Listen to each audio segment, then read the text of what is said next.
Hello, fellow activists. In our last segment, we talked about step number 4. Run your own race, don't compare. Your child has their individual journey. Moving on to step number 5, shore up spiritually. Now, spirituality is a very loaded word. It means a lot of different things to a lot of different people. I'm not talking about religion in the traditional sense. I'm talking about a practice, a belief system, or a ritual that speaks to your soul. Now, that doesn't have to be found in a church or a synagogue, although it may well for you. It could be found out in nature.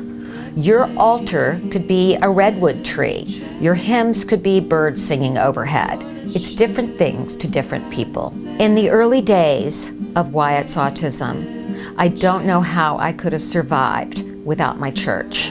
In addition to dealing with his diagnosis, I was dealing with my husband's battle with cancer, the aging of my parents who lived across the country, and their eventual passing. I knew I could find peace, at least for an hour and a half, sitting in the pew of my church. See, anything can become a spiritual practice if you approach it that way. And for me, it wasn't found in a sermon or in a religious doctrine, but in my fellow man. We'll talk more about that next. In the meantime, find out what speaks to your soul and keep the faith.